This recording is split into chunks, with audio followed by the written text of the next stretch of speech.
think we can start. Good afternoon, Debbie. Well, good afternoon, everyone. My name is Oswaldo Mestri. I am the Director of Citizen Services and the city's Chief Service Officer. I just want to welcome you to our block chat, our weekly block chat that we have. We do this in conjunction with the Water Block Clubs. We are joined by the president of the Water Block Clubs, Debbie Lombardo, and we give highlights and updates on what's going on with the city. A lot of great city events that are going on. I don't know about you, but last weekend I was all over the city with block clubs, district days with our Buffalo Police Department. I know Debbie and I bumped into each other with the Water Block. A lot of great events that are happening. We try to highlight them here, and we bring in speakers all from the city of Buffalo. And directors who volunteer, who want to be able to do this engagement and talk about the work that they do, talk about ideas, and also solicit ideas and thoughts as well. And so today is no different. We're going to be joined by a friend and a colleague of mine who does a lot of work. Um, Many of you know that I do the 311 call center. That's one of the departments. That department is intricately involved with the public Department of Public Works. People like to say they are our biggest back end consumer because they have multiple divisions, and they really, cities, they do the bricks and mortar of the city in terms of the infrastructure. And so there's a lot to do with that department. He's going to be talking specifically about something today, so I'm excited about that. I wanted to take some time before I brought in Nicole to do an acknowledgement. Um, Many of you, 20 years ago, will remember right around this time. How can we ever forget as a nation, as a country, as a city, 9/11, the effects of what that had occurred. I want to make sure that we acknowledge um, our professionals, our firefighters, our first responders, our police here. We will never forget what happened at 9/11, but we will also remember the great courage and the great um, heart that our fellow citizens throughout the country and then throughout this nation occurred. Being a fellow New Yorker, it hit me in a way, and I think it hit us all in a way that, you know what, we learned what resiliency was in that respect too. So I just wanted to take some time, and I wanted just to pause, those brave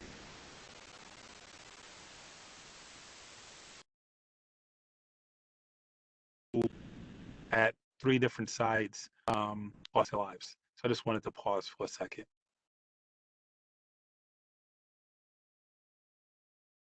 Thank you for that. It's always good when we think of those who come before us and paid the ultimate price. So within the city of Buffalo, we are working diligently with city departments and council. A couple of weeks ago, the American Rescue Plan, in terms of dollars that were given to the city, had been passed through Common Council. And all working to implement that plan. You're going to be hearing a lot from that. Needed things regarding this Buffalo in terms of what we're going to be doing, and we're going to be unveiling pieces out the next coming weeks. And so, Nicole, how are you doing? I'm pass it off to you. It's good to see everybody. And I know we got one particular announcement. I think, Mia, you're on. I believe there is a walk or something. I'm going to give you some time to talk a little bit about that. We didn't know where it went, but I know that walk is for my good friend and all of our good friends, Arlie Daniels, who, again, if you didn't know anything about who this brother was, a stand up, not just Arlie Daniels, but also another brother. It wasn't for Arlie Daniels passed. I'm going to talk a little bit about that towards the end once we do the announcements. Nicole? Welcome, everyone. I am going to breeze through the announcements today. There are not too many, and some of them you've probably heard before. Give me 1 second and let me know if you guys can see my screen.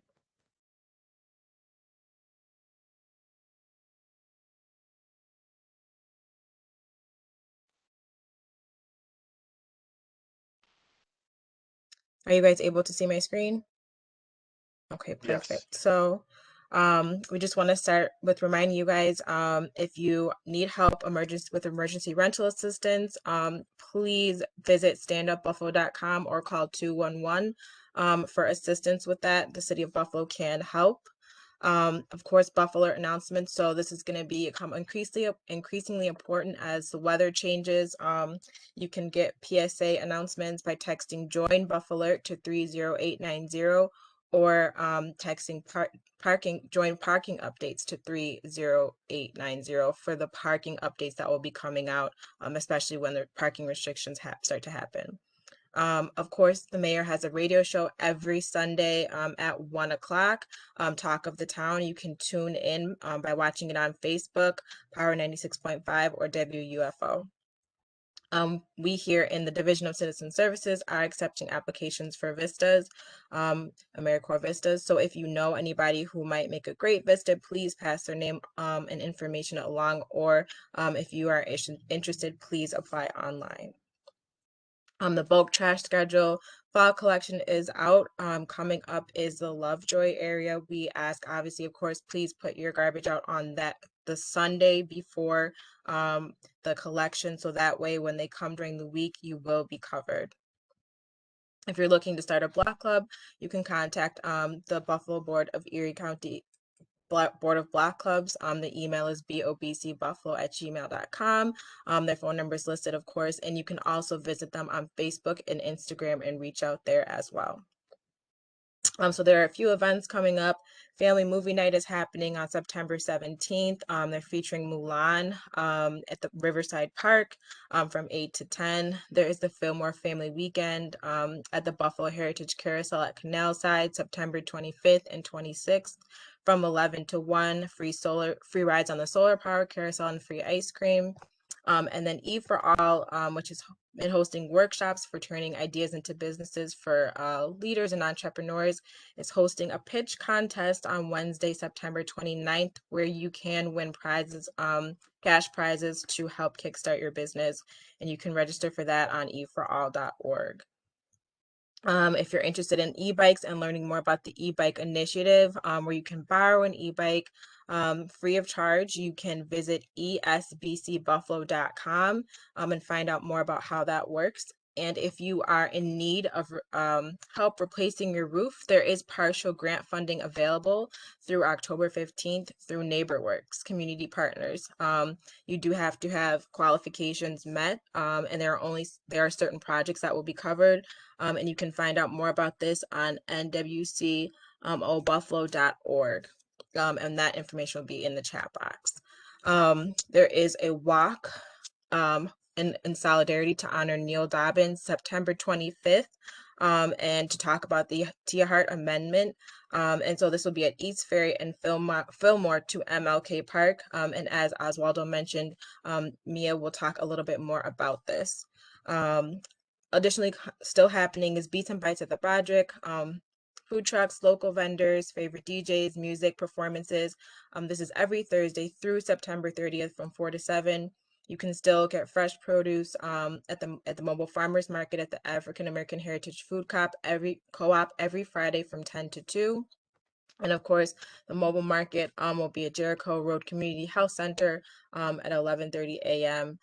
To 1:30 p.m. on Tuesdays. We're still dealing with COVID, obviously. So if you do need some information on COVID-19 testing or COVID vaccinations, you can still visit our website, COVID-19 at buffalony.gov, and find out information here from the city, as well as we do have linkages to state information and a lot of different resources. If you need emotional support, you can contact the Emotional Support Helpline. This is open Monday through Saturday, 8 to 7 p.m., or you can email Project Hope at buffalourbanleague.org. And then, of course, we do have social media to follow where you can get updates. The Division of Citizen Services, we have our main page, Facebook at Buffalo Citizen Services, and on Instagram, Buffalo 311. If you're looking for 311 call and response information, Facebook is at Buffalo 311, and the Instagram is the same, Buffalo 311. We do have some information for Vistas, so Love Your Block. On Facebook, you can find us at Love Your Block Buffalo. And of course, if you are not following the mayor, please do. And his Facebook is at Mayor Byron Brown, and his Instagram is Mayor Byron Brown 716. So at this time, Oz, I'm going to turn it back over to you to introduce our wonderful speaker. Well, you know what I'm going to do is turn this over. Mia, are you on? I just wanted you. I think I just wanted to make sure that I got that information. It's important. Um, you know, when we're talking about the issue of violence is multi-pronged, and there's several aspects of it. And this is not just affecting the city of Buffalo, but a lot of cities in this nation. The proliferation of guns, availability of that is one aspect of that. And again, I know Arlie Daniels and really MVP has really been championing um, legislation in that respect too. Um, if can you just briefly speak a little bit about that?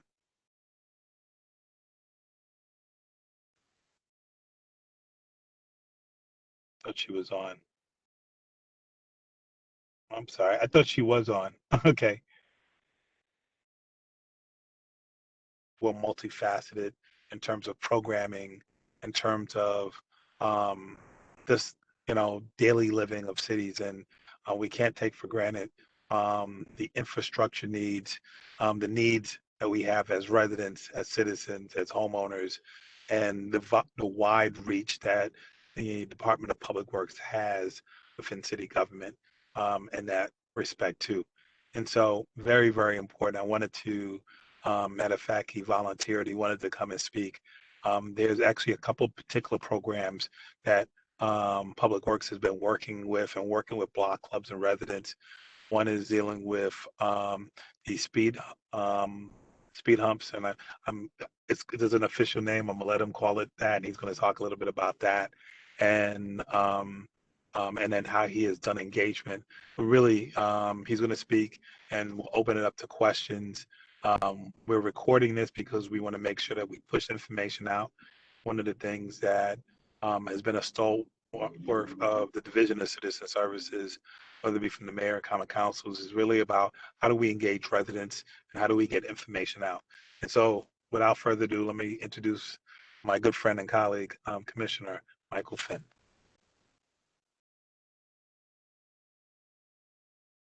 I think you're muted. Sorry about that. I was on mute talking. Apologize to everyone. So thank you, Oz, for that great introduction, and I'm happy I've got a lot of great information to put out.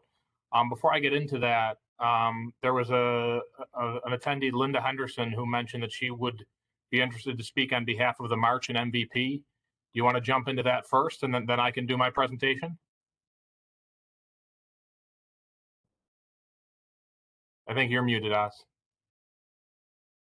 Do your presentation, and right after, Okay. I usually introduce the Board of Block Club president. We'll have her speak, and then I'll have Linda speak right afterwards. So go ahead, Commissioner.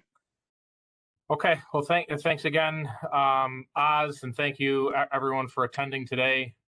As Oz mentioned, I'm the Commissioner of Public Works, Mike Finn. The Department of Public Works in Buffalo is a really big, really diverse group. And before I get into some specifics about the Slow Streets program, I'll just give a brief overview of all the things that the Department of Public Works does. And after we talk about Slow Streets, we can talk more about anything in our suite of services. There's 6 divisions in the Department of Public Works. We have the Division of Engineering that focuses on the roads, the streets, the sidewalks, street lighting, traffic signals. The Division of Buildings, who oversees the over 200 buildings that the city owns and maintains. The Division of Parks and Recreation, which maintains all the parks, runs recreation in the 6 city centers.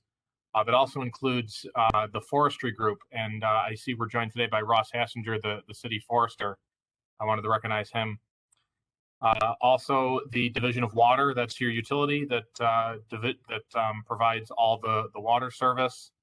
And last, but certainly not least, Streets and Sanitation, one of our biggest and most impactful divisions. That's the group that picks up all the garbage, plows the streets, street sweeps, cuts all the lots, does all the day-to-day maintenance. That's run by Mr. Henry Jackson, who I'm sure many of you know and does an excellent job running that group.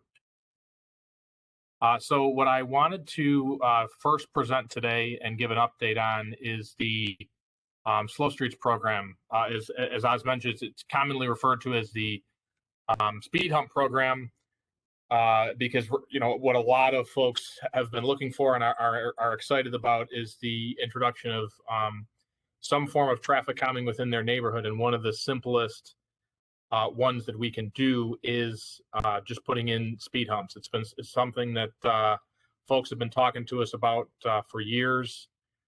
We have done a lot of research on that. The response going back even, I think, before I was commissioner was, well, we can't do that because we can't plow them. But there's been a lot of advancements since these first started, and since many of what are really speed bumps that you see in parking lots and have been around at least for most of my life, that design has evolved into something much longer and something that plows can easily work with. And we have piloted them in 4 city parks. They're in Riverside Park on Crowley Avenue, the MLK Park Road that parallels Best Street, the Delaware Park Ring Road that's closed right now to vehicle traffic, but speed humps were put in there before COVID started, when we closed that to expand the amount of space people had to use Delaware Park. And also on Warren Spahn Way through Cazenovia Park. And those pilot ones, we tried a couple different designs, different heights, different widths, and really found kind of the best one that balances the need to slow traffic down, but not in such a way that people feel like they're being jostled. It just maintains the speed somewhere around 25, 20. Some people go a little bit slower, 15 miles an hour, especially if they're not as familiar with them. But what that's going to do for residential streets in the city is eliminate the ability for people just to go flying down 40, 50 miles an hour like we see reports, and Buffalo police have reported back to us as well, because the reality is police officers just can't sit at every corner all day long waiting for these speeders to go and then do enforcement. And so what we're focusing on is building the infrastructure to control the behavior and keep our neighborhood safe, so that the police can focus on other things, and also just so it's consistent, because like I said, enforcement can't happen 24/7. So the Slow Streets program started with an application. There were over 50 neighborhoods within the city that made applications for this program. And from that, we went and worked with the members of the Common Council, who allocated and agreed with us on allocating funding in July from a pot of funding that the state had just approved in the new state budget this year.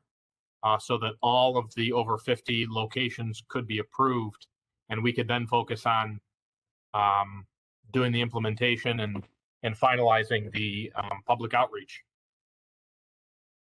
From there, we went into where we currently are, which is in the public outreach phase, very quickly transitioning into construction. We delivered over 17,000 door hangers that had postcards on them, so residents could give their direct feedback on what they wanted to see in terms of, do you support speed humps?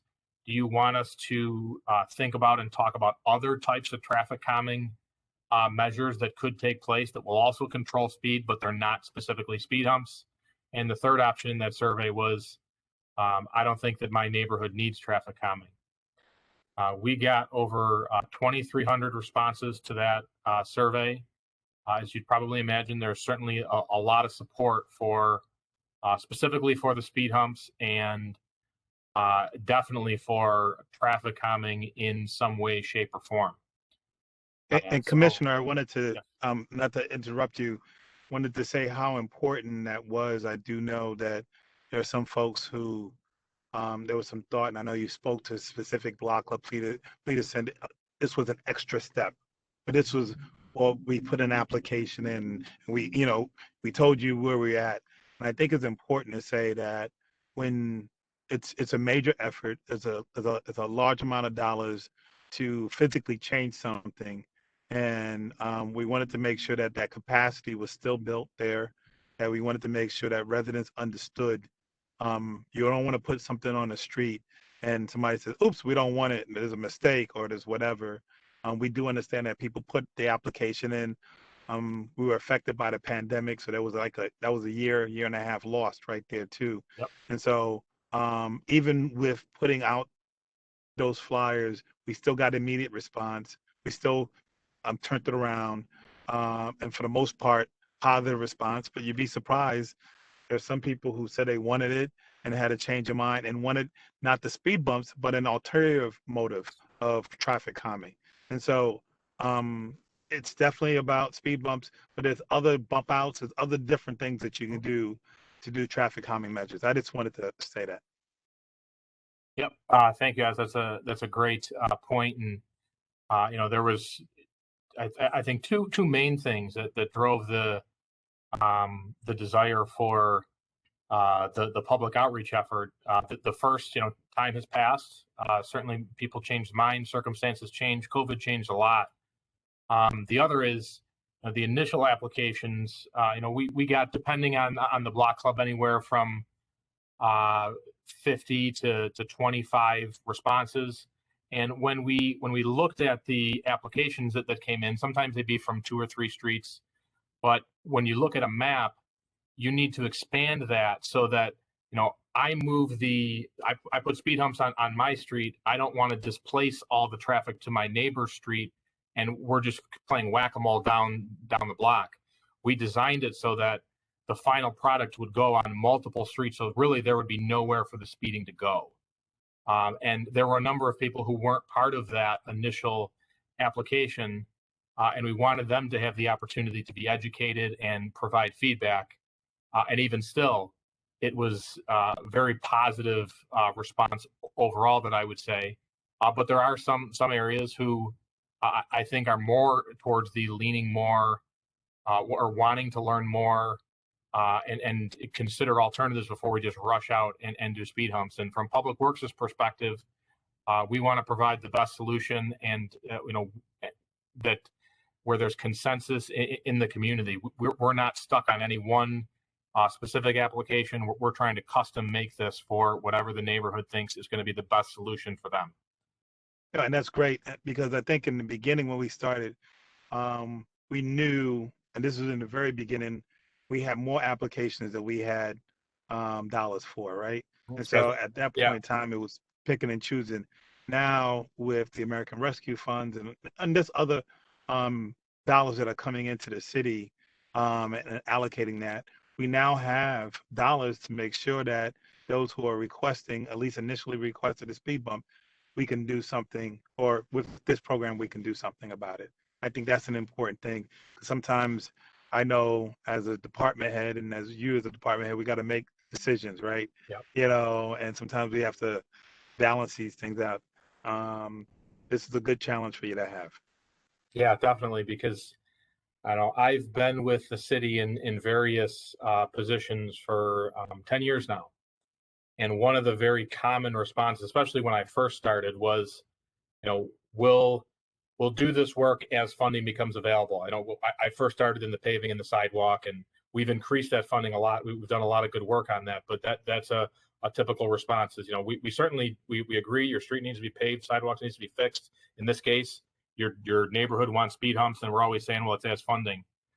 One of the great things that we're seeing with the American Rescue Plan, and I'm hopeful that Washington finishes the infrastructure bill as well, that will turn a lot of wait till funding's available to, well, we're ready. Let's just decide on the best solution, because this is going to be what your street looks like for the next 20, 30, 40 years. And we absolutely want to, make sure that we get that right. So that's why we are always focused on doing public outreach. We've evolved a lot of it, especially with the pandemic, and I think made a lot of improvements where we're reaching many more people, getting their feedback and listening in ways that we weren't able to before, and it's developing much better solutions. And I promise I'm going to let you finish your presentation, but great commercial on telling people to call 311. Not Yep. only for us to immediately deal with the concerns, but what you do at your office, you catalog all those calls. So you call 311, we'll go out there, we'll address it. But when it comes to things like that, you have to have data to do data-driven decision making. And so when those dollars do come in, we already have cataloged streets and all of these other kind of infrastructure needs, so that we're not having to go back, right? It's really important for us to let us know, especially if there's something chronic that's happening. Okay, I promise I'm going to be quiet. Yeah. No, this is great. My presentation is very loose. So I'm happy to continue the dialogue. But your point is absolutely right. Data is so important to us. Whenever we're making changes, it's inevitable that there's going to be folks who maybe didn't think they were necessary or didn't like the solution. And when we're able to say to someone, we understand your opinion, your belief on whatever changes we've made. Well, but there were 100 other neighbors in your same group who called and said, this is a problem and we want it fixed. It's really important. And that's so important for calling 311, having your voice be heard, participating anytime that the city does public outreach programs, because it's that data that we use to guide the decision-making process.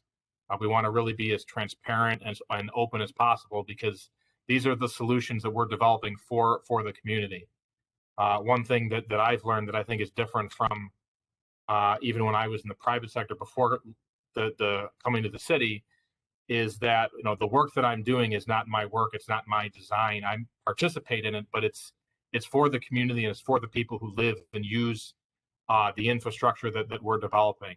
And getting the feedback from the users is so important to make sure that the work that we do is right, and that we're not having to go back and fix things or change them, after we've made a significant investment.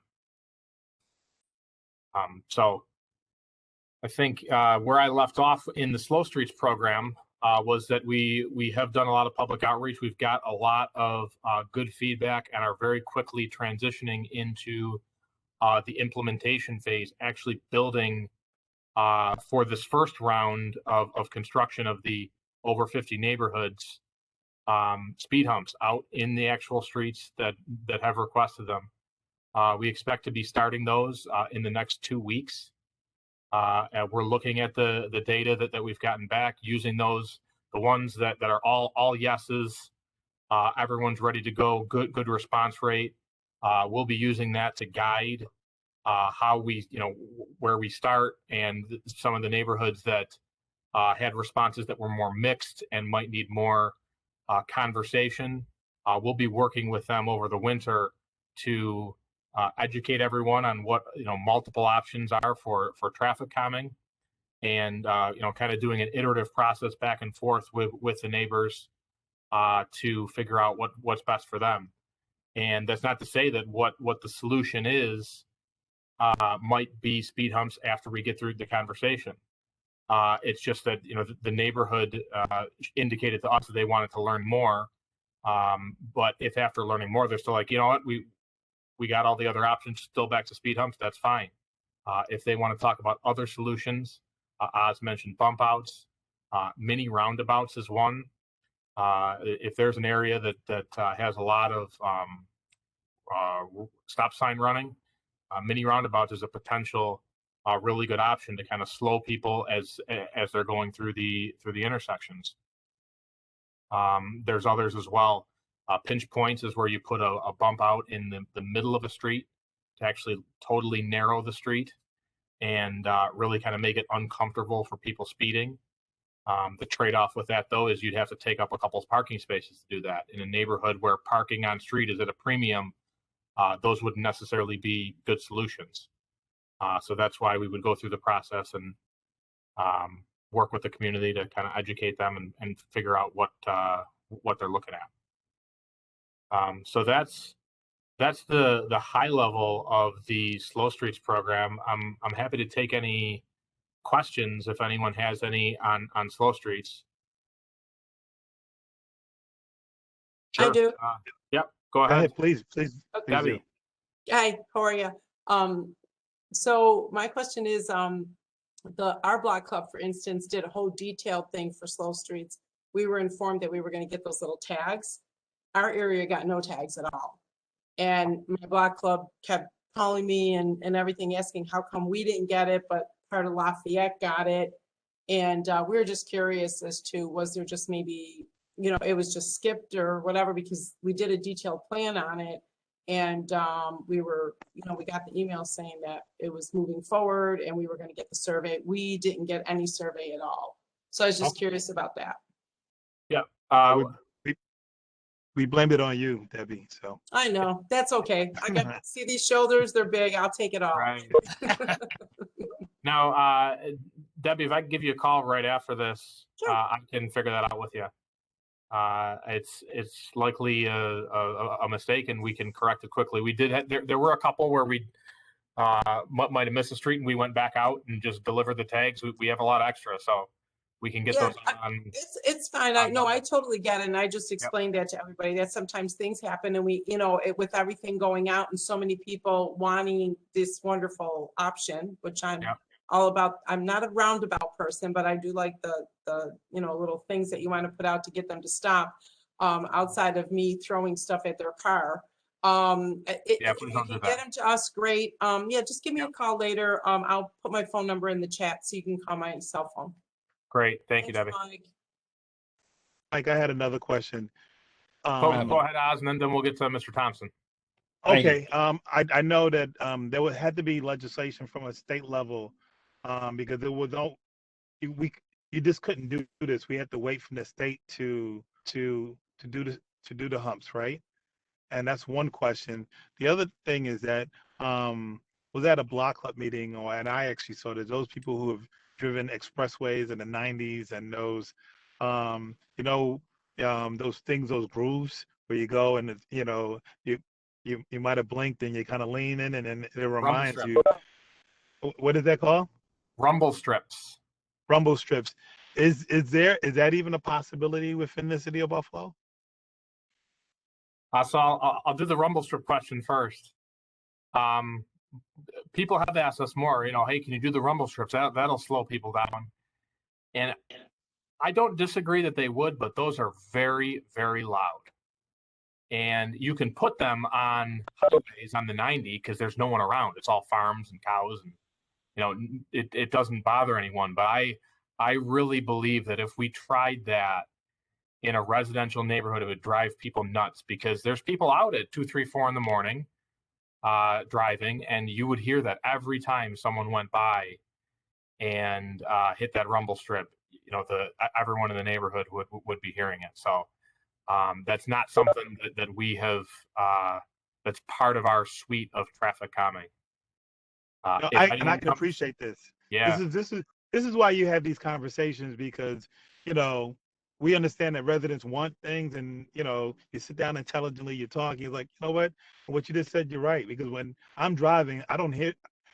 I guess I'm supposed to hear it to wake me up, right? To tell me to whatever. Right. But you're right. Over and over again, somebody living across the street from that or resident, that would be a challenge. Thank you for that. Yeah. The question about the state approval, the state increased the amount of funding this year. They added a source of funding called touring route dollars. The city got an additional $9 million that we had never gotten before, weren't even expecting. And that's what really got us over the pun intended, the hump to fund all of the applications. This round one is a $3.5 million program to build permanent traffic calming in residential streets, which is really incredible from my perspective. I think it's really going to change the feel of residential streets all across the city. But that was a big obstacle as we started this with, a $500,000 of, funding that we knew came on an annual basis and that we could count on. But that was only a portion of what we really needed when we got back all of the applications that came in. So that help from the state and specifically Senator Kennedy, who's pushed that through, was critical to getting to where we are. Mr. Thompson, I believe you had a question. Yes, I have several. And I'd like to say, first of all, that like being the Black Club president for over about like 30 years here on Castle Street, I have to say the City Works has done the Castle Place really well. In fact, like, got our street done, sidewalk done. And when I needed certain signs like Laudering, City Hall and Public Work was there. But things have changed since then. My three questions may come into one, but they deal with the street, and they deal with the school, and they deal with the playground. Now with the street, the way certain design that they have put in the streets there, besides the walkway, for instance, like at Fillmore and Kensington, you have you have one going left and you have two going straight, and when you got going one right, there's no kind of direction of how many traffic can pass within that block. I think if you Google that, you can see a lot better on it. And my second question deals with the school. When they removed the cameras, they increased the speed limit 5 more. And I'm saying, why increase it to 5 more, like 20, and people ain't gonna do 20, and the safety of the kids are not there no more.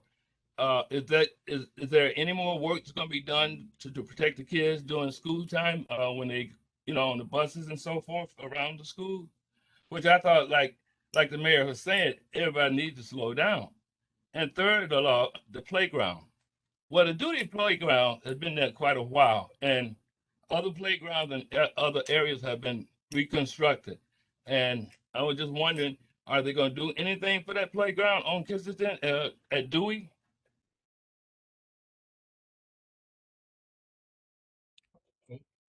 Okay.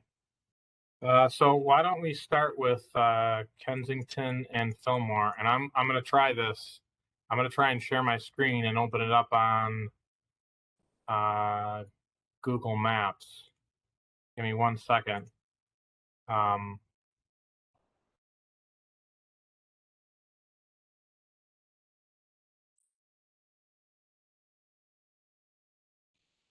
Mr. Thompson, that's over in the Maston district you're talking about, right? That's where we are. Over. You know where Burgard High School? Burgard, okay. Once was a vocational high school. Dewey Park. Yeah. Can everyone see the map that I'm sharing? Yes. We can. There, okay. So here's Kensington and Fillmore. And I think what you were referring to is the striping on the street. Well, go ahead. Can you enlarge it a lot? A lot? Or do you want to go out this way? No, you're going right. You definitely. Okay. Yeah, you're doing good. Real good. Keep going. Yeah. All right, my question is, like, you have a turn here, and then you have 2 lanes going here, and then 1 lane going here. Which, and if you going straight, the one on the right side of you is going straight also. So here's this curve right here in the way. Yeah, I see what you're saying. And so as you're going on Kensington towards Main Street, yes, there's a right-hand turn, there's 2 straights and and a left. Fillmore, this is a little outdated, I believe. I think Fillmore's been paved through here and restriped single lane in each direction with bike lanes. Kensington Avenue going this way just has a double yellow. Mhm. So that's the area right there. Yes. Yeah. No, you're right that this is due for some updating, as what it seems to me is happening. And one, I can tell you, we haven't done besides Fillmore Avenue, which was recently resurfaced, restriped. On Kensington, we haven't done much. I think maybe even in my 10 years here. And this is kind of an old design where we'd have so many traffic lanes. I don't know that the traffic on Kensington really needs all of this, but regardless of what the design is, you're correct that there should be enough lanes in each direction that everyone has a place to go. And I mentioned before that we are seeing and hopeful that Congress finishes the infrastructure stimulus bill that will give us tons of federal money to fix things like this. Because really how this should probably be is just 2 lanes, a straight and a right and a straight and a left. And then Kensington each way can just be a single lane, similar to how Fillmore Avenue is. We've been upgrading streets like that with less lanes to kind of to be more fitting of how the actual traffic flows and keep people in a more confined space so they're not racing all over the street or all over the place, which helps to slow the traffic down on the streets. So I will put this into the queue of projects that we're going to look at for the infrastructure stimulus and work on making improvements there. You mentioned Dewey Playground. Yes. I don't have an answer off the top of my head. I will talk with our Deputy Commissioner of Parks and Rec, who has a good capital plan for all of our city parks.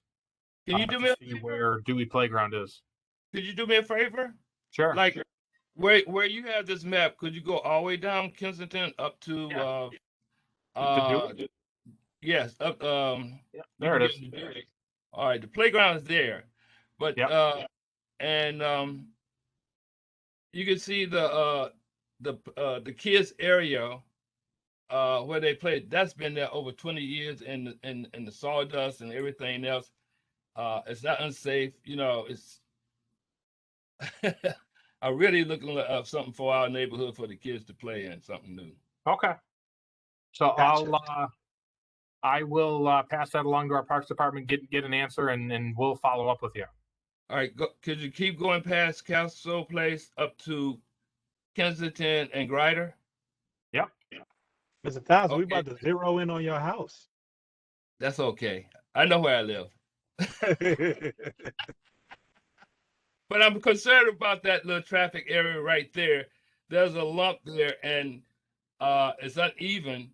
And like I said, that's where the school is. So, like, I don't know if y'all want to put school bumps up there or whatever to slow the traffic down.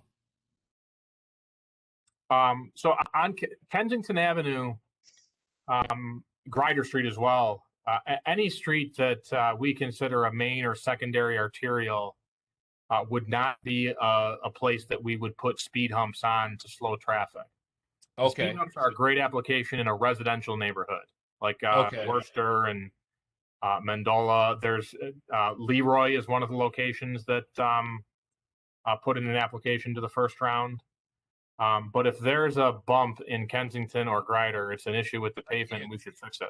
Yeah, because it's not even, and everybody's trying to go around that area with that uneven. Okay. Good. I do know we have another question as well.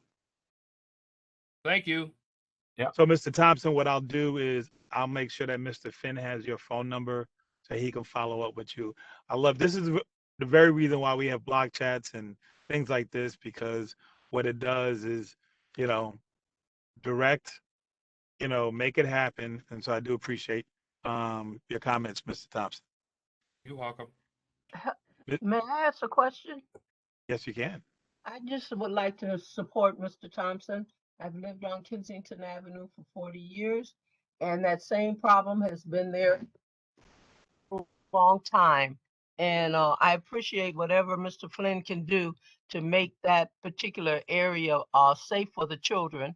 I live about, I'm at the corner where the school is, and between the playground and the school, and we really need some help there. We need help on So you the run in and main out. I want you to get a ticket then. Kensington You want to and cross off. Fillmore. That traffic in the wintertime, cars are trying to make that 2-lane straight across, and it's very scary. So I just appreciate whatever can be done with that. And I'm sorry to say that I do not have a block club because there's only 3 houses on my block, and maybe I'm gonna have to join someone to get some help over here. So I Join Mr. Thompson's. yes, I will. I All will. right, Ms. Stella. You know, and I have worked with some organizations, and we put 2 benches in that playground over there. And there has never been a bench there in the 40 years I've lived over here on Kensington. So we need some help over here at the Dewey Playground. Thank you so much. All right. Well, listen, either you join Mr. Thompson, we can help you set up your own, or listen, you keep on getting onto the block chats, and we'll help you out. So thank you Most very weeks much. I am. Thank you. I appreciate the show. It really is helpful. There's 2 of us. I think Miss Harvey had a quick question, and then I want to make sure that we get that announcement from MVP and bring on the president of Board of Block Clubs, Debbie Lombardo. Miss Harvey?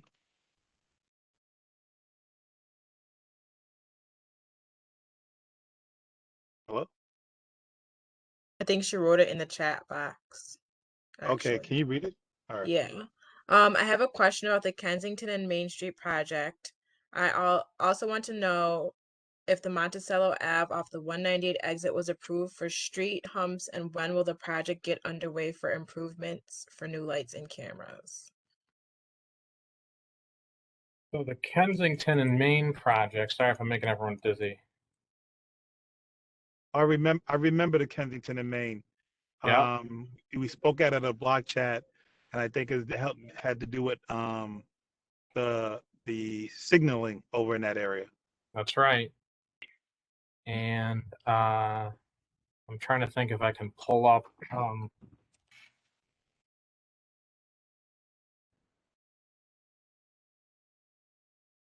the project. But what I can do, I can briefly describe how we're going to reconfigure the traffic here. Right now, one of the things that's really a little scary and a little unsafe about how this whole intersection works is if you're coming on Main Street and you want to make a turn onto Humboldt Parkway, either to get in the Hammond Park neighborhood or to get onto 33, it gives you this little island area that has a stop sign. So you get onto this, then you stop, and you can't really see around the traffic. So, you know, I'll just be really honest. What I do is I go all the way down to here and make this hairpin turn back on Kensington over to Humboldt, because I've always felt that that's a little safer. But what we're going to do with the project is build a whole new traffic signal system that'll all be coordinated, integrated. So this whole intersection will work as one. And what'll happen is if you're coming down this way, you'll get a phase that tells you to turn left. And this will also have a traffic signal that will be green, and it'll stop everyone on Kensington. So you can just flow right through on Humboldt Parkway and not have that stop sign anymore. That's a real good safety improvement project that we've had and been working on for a while. At this point, it's out to, it's in the construction phase. The bid's been awarded. And I expect that to be done next spring. One of the big things with traffic signal projects is those traffic signal poles are custom made, and they take they're taking even longer right now with the pandemic screwing up all of the procurement and the availability of supplies. So traffic signals are taking like close to 6 months to even just build and get them onto the project. So they're working on that right now, and we'll jump on to onto that next spring. Commissioner. For Monticello, I'm going to go on the Slow Streets website and just show everyone how you can look up all of the applications that came into Slow Streets in round one. So that's great news. So it's on the webpage. People can access that. I'll make sure that I'll let Ms. Harvey know that your application, you even have it mapped out. So that's great that it's out there like that. Oh man, that's yeah. So these are all the neighborhoods. This is www.buffalony.gov/slow streets, and you can see all of the neighborhoods that put in applications for round one. The Monticello, really the Trinidad Park area, which we would do all as one, Monticello, Loring, Shelbourne, and Trinidad, did not put an application into round one. But that's a great segue for me to mention that same website has the application for round two. And we have that open right now. So if there's any neighborhoods or any blocks out there that didn't put an application in for round one, go to the website, just click here to apply, and there's a brief application. We can also, if you call 311, or you can call Public Works directly at 851-5636, and we'll mail you an application if you'd prefer to do it on paper. That doesn't matter to us either way. Hey, Mike, thank you very much. A lot of great information. I want to thank all of the residents for calling in. I wanted to, I'm going to let you do the quick question. We got 4 more minutes till we wrap it up. The question. My question is really quick. There are states that have implemented repaving or resurfacing, as you stated, with a mixture of tires, asphalt created with tire material, because there's such a crisis with these tires, and sometimes these tire mountains actually heat up so much and they cause fires. So I wanted to know, has that been discussed at all with the city of Buffalo about options for repaving? They usually go a little longer. They don't have to be repaved as much. There's states that Arizona, California, Florida, and Texas all kind of use repaving when it's time to repave a street. They use that kind of material where it's mixed tire and asphalt. No, I haven't heard of that specifically. I've heard of different designs that have come with asphalt to kind of stretch the dollar farther, or reuse materials that are hard to reuse. I'm happy to learn more, and I'll put my contact information for everyone into the chat. And if you have some information that you want to email to me, I'd be happy to look at it. One thing I'll note: the several states that you mentioned don't have a freeze thaw cycle like Buffalo, California, Florida, Arizona. So we do have to use a different type of design to account for that. But that doesn't mean that can't be used here. And I'd be happy to learn more. We're always interested in learning about new products, especially ones that help to reuse materials that are really waste. So now, Mike, what if was you can it that put you your said we email. don't have? I'm sorry. Can you clarify? You said that this area doesn't have what that those other states have? Is a freeze thaw, meaning that it when it gets cold, then reason why there's a lot of potholes is that it gets cold and it gets warm, it gets cold and it does something to the ground, and Mike can probably explain that a little different. It's different weather though. But let me say this: send some information to Mike, but also send it to me, and I'll make sure that I get it to, because if it's something that can be replicated, but I'll let the commissioner talk about what he means by freeze thaw. Okay. Freeze and thaw. Okay. Yep, freeze and thaw. That's exactly right. From about Halloween until the early part of April, as the temperatures go up and down in the atmosphere above and below freezing, when the soil freezes, it actually squeezes together. And as it thaws, it releases, and that squeezing, releasing causes potholes. It actually is the main reason why we have so many issues with streets in the Northeast and anywhere where you see that issue. So that there could be a challenge for the using tires and as part of the asphalt design, but like I said, I'm happy to learn more about that. Okay, I will send you information because there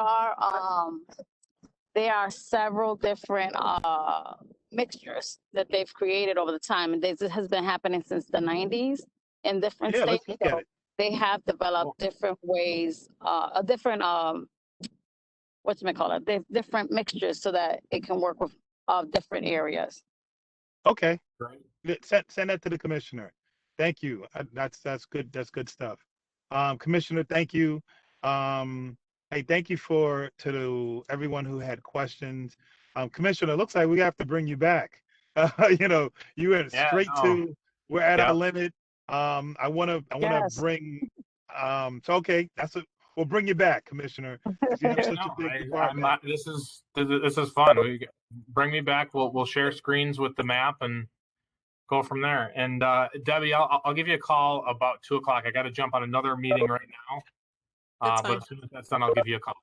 When you get time, Hey, no rush. Debbie, I'm going to bring you on, but I also want to, if you can talk or somebody can talk about the walk, who's going to talk about the walk real quick? I don't have much information except for the flyer that Mia shared. It is on the Facebook page for the Board of Block Clubs. Dr. Cretaceous Solomon Carter has it on there. As far as I know, it's a walk, and she's asking everybody to please come and support MVP. We'll try and get additional information and get it out on the Facebook page, but that's all that I know. Hello, I'm sorry. I don't mean to interrupt. Linda Henderson, I'm an MVP member. Go ahead, Linda. Hi, hello everyone. I just spoke with Mia. She did say she sent the flyer, but the walk is September the 25th in honor of the director who founded MVP, Most Valuable Parents. It is at 2 p.m. from East Ferry and Fillmore to Martin Luther King Park. We're also walking against the Tierhart Amendment, and we want to create awareness. And it's a solidarity walk to reduce gun violence. And if you don't know anything about the Tierhart Amendment, you can go to tierhartamendment.com and read the information. And we just want everybody and every organization to join us. Thank you for that. I do appreciate it. Great. I'm gonna wrap this up, Oz, because it's late and we're never this late. So with that being said, first of all, Nicole, thank you for sharing our flyer for our organization. I appreciate you. Board of Block Clubs, in-person meeting, Schiller Park Senior Center, September 23rd at 6:30. Yes, folks, please come out and visit us. We have a lot going on. We want to hear from you. We will have a couple of speakers, maybe a couple of surprises. So like our Facebook page, flyer will be out on the Facebook page. We're just waiting for it to be completed, and we will get that information out to you. And also share with us anything that you have at bobcbuffalo@gmail.com. And everybody have a beautiful, beautiful weekend. Stay safe, stay healthy, and we'll talk to you all soon. How's that? Great. That's perfect. Thank you. Sorry for the extra 3 minutes, but you know what? There's sometimes I've let you guys out early. Appreciate you guys. Have a great weekend. Thank you, Nicole. Thank you, Debbie. Thank you, everybody. Great questions. We'll see you next Friday. Yep. Thank you to my team. You guys rock. Bye-bye. I could finally hear everybody at the end. You're a little late to the party, Ellen. You know what?